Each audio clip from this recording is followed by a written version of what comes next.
Here are the top 3 fighters to watch on UFC Fight Night Vegas 117. Number 1. Melquizael Costa. This is the journey of a man who refused to disappear. It began in the state of Para, Brazil, the son of a traveling pastor. His father moved between small congregations. Money was inconsistent. Food was not guaranteed. Humble beginnings is not a phrase, but a memory of empty cupboards and constant motion. Yet the absence of wealth was not the heaviest burden he carried. At 7 years old, white patches began appearing on his skin. Vitiligo. In his neighborhood, where information traveled slowly and fear traveled fast. Other parents believed it was contagious. They pulled their children away from him. They told their sons and daughters not to touch him. The children listened. Costa spent his childhood avoided, whispered about, completely alone. By his teenage years, he had learned to hide completely. Long sleeves in the crushing heat, no shirt at the pool, no photographs. He refused to be seen, because every time he was seen, he was rejected. The turning point arrived. His sister brought 4 friends to the house, and one of them invited Costa to a boxing gym. He was dropped in his very first sparring session. That same friend then invited him to try jiu-jitsu, promising he could submit Costa with one arm. He was right. Costa was hooked and signed up that same day. At the gym, he removed his shirt to train, and nobody stared. Nobody whispered. Nobody moved their mat away from his. They just trained and rolled with him. They sparred with him. He realized that in a gym, nobody cares what your skin looks like. They care if you show up and give it your all. He showed up every single day, through injuries and exhaustion and doubt. But showing up did not pay the bills. Costa worked multiple jobs to support his training and his education. He sold popsicles on street corners in the Brazilian heat. He traveled to jiu-jitsu tournaments with barely enough fuel in his car. The dream felt distant, fragile, perhaps impossible. Then, late one night, he saw a UFC fighter Scott Jorgensen on the screen, with the same marks on his skin. A fighter with vitiligo is fighting in the UFC. That was the moment the ceiling shattered. Costa turned professional at 17 years old. He paid his dues on the Brazilian regional circuit, amassing 17 wins against 4 losses. He signed with LFA, the UFC's official feeder league. He lost his debut, then won 2 straight by TKO. And the contract he had dreamed of since he was a teenager finally arrived. Yet the UFC is the great humbler. His debut came on short notice at a higher weight class, with no real training camp behind him. He was simply not prepared. Thiago Moises submitted him in the second round. 7 months later, Steve Garcia knocked him out. 2 losses in 3 fights. His roster spot was no longer certain. His future in the organization hung in the balance. But true champions are defined by their response to defeat.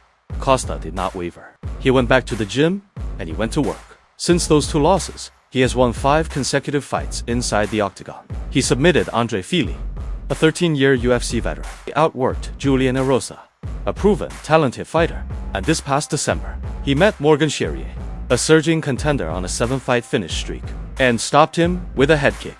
Just 74 seconds into the very first round. 5 straight wins. This version of Melquizael Costa is a complete mixed martial artist. He lands over 4.5 significant strikes per minute. A relentless pace that forces opponents to retreat. He mixes in nearly 2 takedowns per 15 minutes. He hunts submissions with consistency. He is not simply a kickboxer with jiu-jitsu credentials. He is a threat everywhere the fight goes, and he has never looked more dangerous. Through it all, he has carried a distinctive identity, the Dalmatian. It is a name he chose deliberately, born from an opponent's insult that he transformed into armor.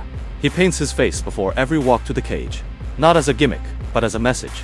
He raises awareness for vitiligo with every appearance. He wants the children watching at home, who hide their skin, who refuse to be photographed, who believe they will never belong, to know that they are wrong. Different is not a weakness. Different is what makes you unforgettable.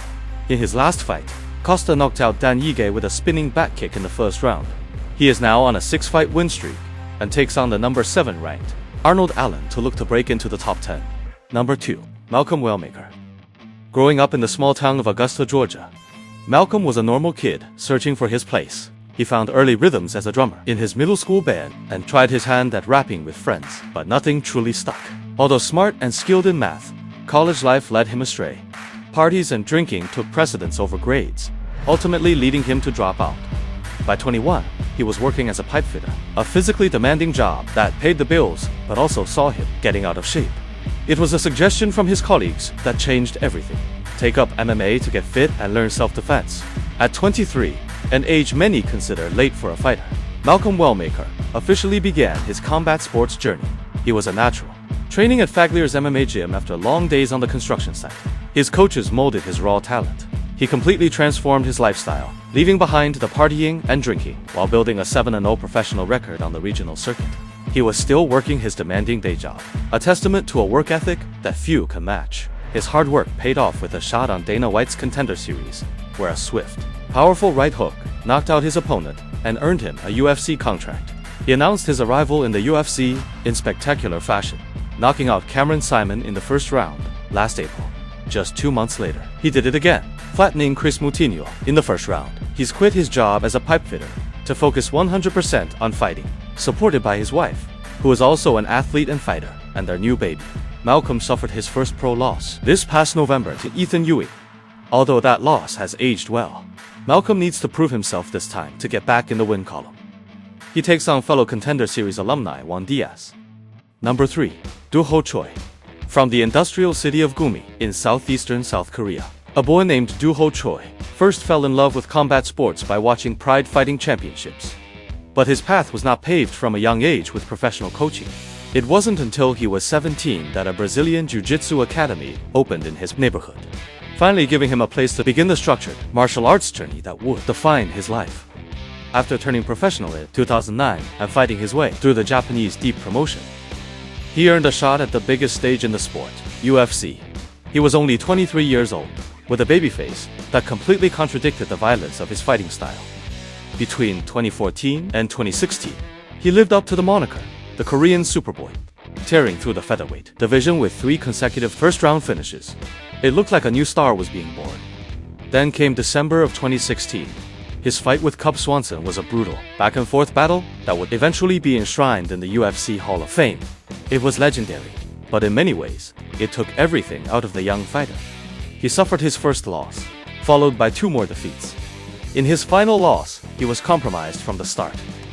He had torn his ACL during training camp, but opted to fight anyway. He suffered a knockout loss and fractured his arm. As his career stalled, life off the canvas hit even harder. He suffered a painful divorce. And just when he was trying to recover, he had to put his gloves down to serve a mandatory 2-year military service for his country. After nearly 4 years away, he returned to the UFC winless in 7 years. The doubt crept in. Everyone said he was done.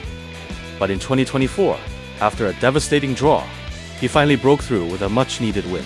He finished the gritty Bill Algeo. Later that same year, at UFC 310, he finished Nate Landwehr, showing the world that the Superboy was not finished after all. Now, more than a year away from the octagon due to a knee injury, he returns this weekend.